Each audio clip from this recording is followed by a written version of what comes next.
Welcome to the Church of Christ Women Authors Daily Devotional. Today, we are going to discuss making choices. So much of our life centers around the choices we make. Each day, we must choose whether we should do the right thing or give in to temptation and do what's wrong.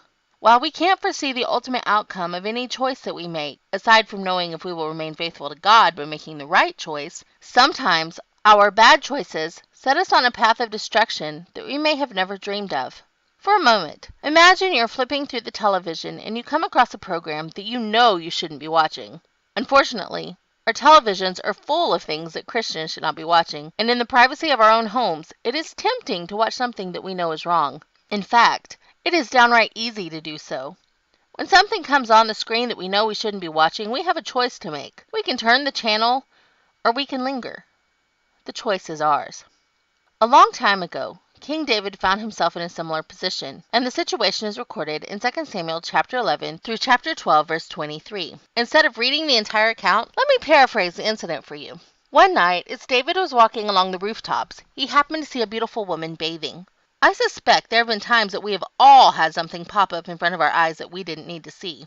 And like David, we had a choice to make. David could have turned his head and walked away. At that point, he could have prevented future heartache, a murder, and the death of his child. But that was not the choice he made. Instead of walking away, he inquired after the woman because he desired to take her into his bed. I've heard it said that this whole incident was Bathsheba's fault, and that she should be responsible for King David's actions. It is true that Bathsheba was at fault for bathing in the wide open, where she could easily be seen by the king. Perhaps she did this intentionally, or without thinking. But either way, David had a choice to make, and he made a bad choice. We are responsible for our own actions, and we must always remember that. Bathsheba was the wife of Uriah the Hittite, a faithful soldier in King David's army. Bathsheba also had a choice to make. She could defy the king or betray her husband in the most intimate way possible with King David. Bathsheba chose to sleep with David, and soon Bathsheba found out that she was pregnant. David again found himself on the precipice of a decision. He could have confessed his sin and tried to make things right between Uriah, Bathsheba, and himself, but that was not the choice he made. Instead, David determined to trick Uriah into sleeping with Bathsheba, so that he could pass the child off as Uriah's. Uriah, a man of virtue and a faithful servant of the king, not once but twice refused to enter his house and sleep with Bathsheba. Uriah's faithfulness to King David was his undoing. Uriah had refused to leave his king. Again, David had a choice to make.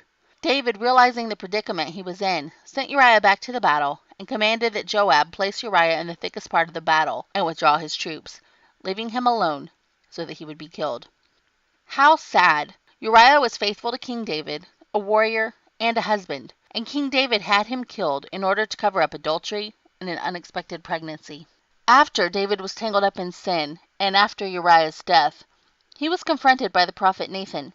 Nathan told him a story about a poor man with only one sheep, a man that loved his ewe lamb like his own daughter. He went on to tell him that this man's neighbor had many sheep, and one day his neighbor invited some friends over, and instead of cooking one of his own sheep, he cooked the poor man's lamb for the celebration. David was outraged, and rightly so. He was so angry that he told Nathan that the sheep stealer should be put to death. That's when Nathan looked him square in the eye and proclaimed, "Thou art the man." Like David, we all have choices to make. We can do the right thing when we commit sin, or we can compound the situation by trying to cover it up. I pray we always live honestly, and no one can ever look us in the eye and say, "Thou art the man." Make no mistake, there will be times when we mess up, but the great thing about being a child of God is that if we turn back to Him and ask for forgiveness, our sins are forgiven. He remembers them no more.